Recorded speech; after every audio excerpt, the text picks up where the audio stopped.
지난 주말 선선해진 날씨로 산을 찾는 분들이 많았다고 하는데요.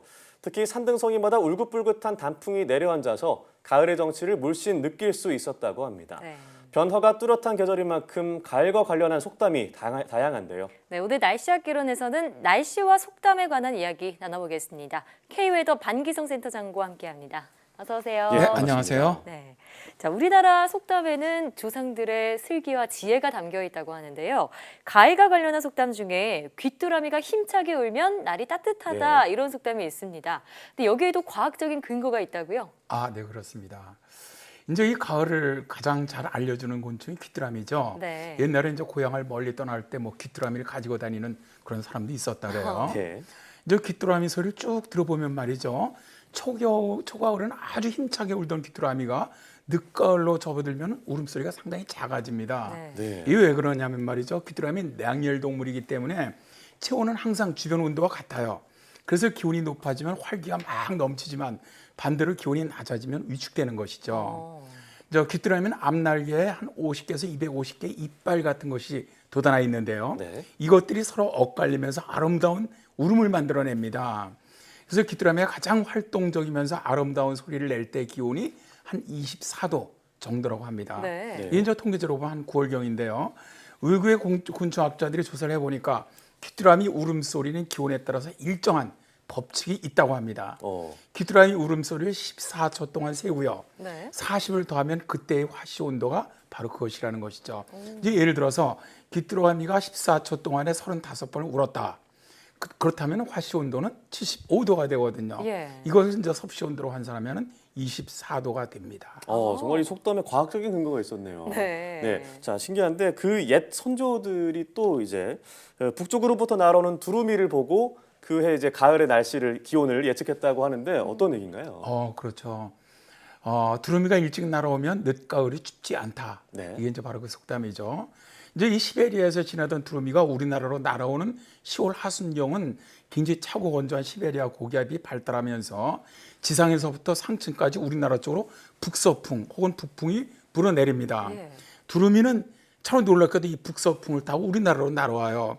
그러니까 등 뒤에서 불어주는 강한 북서 계절풍을 이용을 해서 시베리아의 그 아무르강 유역에서부터 거기에 이제 우리나라에서 한 1,500km 이상 떨어져 있거든요. 네. 우리나라까지 뭐 큰 힘들이지 않고 네. 그냥 바람에 실려 날아오는 것이죠. 그래요. 자, 그런데 이 속담처럼 두루미가 일찍 날아오면 늦가을이 춥지 않은 이유는 뭔가요? 두루미는 이제 대개 10월 하순경에 날아오는데 이제 시베리아의 대륙성 기단이 빨리 발달한 해는 두루미가 우리나라로 날아오는 것도 굉장히 빨라지게 되겠죠. 네. 그러니까 일반적으로 시베리아 기단은 방출기가 있고 축적기가 있습니다. 이걸 이제 정기적으로 반복을 합니다. 그러니까 두루미가 많이 날아오는 시기가 시베리아 기단이 찬 공기를 내보내는 방출기라고 한다면 그 이후 시베리아 기단은 찬 공기를 다시 모으는 축적기에 들어가요. 하지만 11월은 본격적으로 차가운 공기가 만들어지기에는 너무 이른 시기이기 때문에 축적기는 대개 한 달 정도가 걸립니다. 예. 그러니까 만약 두루미가 일찍 날아온다면 그 애는 기온이 한 달 정도, 그러니까 늦가을은 춥지가 않다는 것이죠.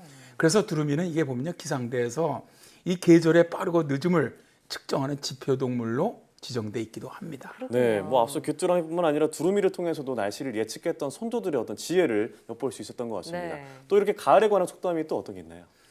이번 주말이나 다음 주말에 이제 단풍 구경하기 위해서 많은 분들이 산행을 하실 텐데요. 네. 하나 알려드리고 싶은 속담이 가을 산에는 가시가 있다라는 말입니다. 가시가 있다고요? 네. 제가 이제 어릴 때 가을 뒷산에 가서 이제 저희들은 땔감 그걸 주워놓은 일이 이제 학교 마치고 나면은 정말 큰 일이었죠. 네. 그때 이제 할아버지가 험한 산으로는 가지 그렇게 못하게. 좀 말했었어요. 음. 그러면서 가을 산은 보기에는 예뻐 보여도 가시가 있는겨. 그러니까 시루산엔 절대로 가지 마라. 자칫하면 죽을 수도 있단 말이요. 예. 제 고향이 있던 산이 시루산인데요. 그렇군요. 제가 할아버지 말씀이 이해가 된 게요. 대학에서 이제 기상학을 공부하면서부터입니다. 이게 이제 고운색의 단풍으로 단장한 가을산은 보기와는 달리 많은 위험 요소, 이게 이제 우리가 가시라 그러죠. 가시를 갖고 있다는 거죠. 예. 산악 지역은 가을철엔 변화가 굉장히 심해요. 그래서 불의의 사고를 당할 위험성이 매우 큽니다.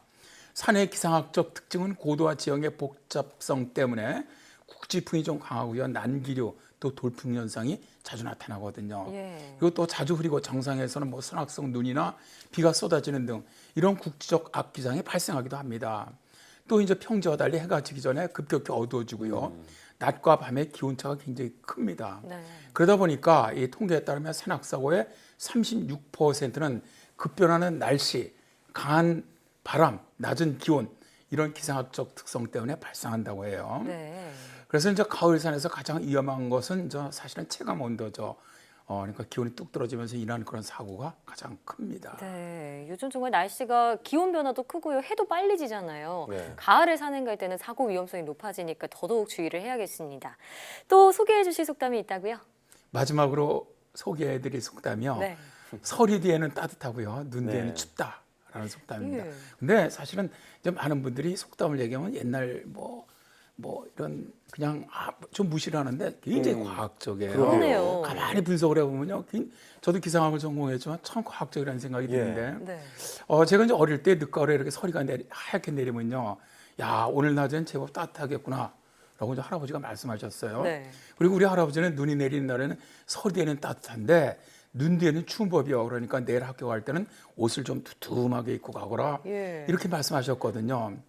그래서 제가 이제 기상을 공부하고 이 속담을 가만히 풀어보니까 서리는 일반적으로 시베리아 대륙성 고기압이 강하게 확장한 다음에 이동성 고기압으로 변할 때 발생을 해요. 예. 그러니까 하늘은 맑고 바람이 약할 때 서리가 내리는 것이죠. 낮에는 그런데 이런 날씨가 굉장히 맑고 햇볕이 강합니다. 그러니까 따뜻해져요. 네. 그러니까 서리가 내리면 그 다음 낮은 굉장히 따뜻한데 눈 같은 경우는 이게 한랭전선과 연관돼 내린 경우가 굉장히 많거든요. 근데 전선이 통과하다 보면 눈이 그치면 강한 북서풍과 함께 매서운 추위가 뒤따라와요. 그래서 참 우리 선조들의 속담을 보면은 기상학적으로 과학적으로 정말 타당하다 그런 생각을 많이 합니다. 네, 네. 오늘 센터장님이 이제 속담을 통해서 기상을 말씀해 주시니까 정말 과학적이구나라는 생각이 들면서 그러게요. 신기한데요. 또 직접 말씀해 주시니까 뭔가 고향에서 온 느낌, 뭔가 따뜻한 느낌을 받고 진짜요. 돌아가는 아니 것 같습니다. 할아버님께서 기상학 전공하셨다고 해도 믿겠어요. 아유, 젊으신데요. 예, 오늘 말씀 고맙습니다. 네, 감사합니다. 네.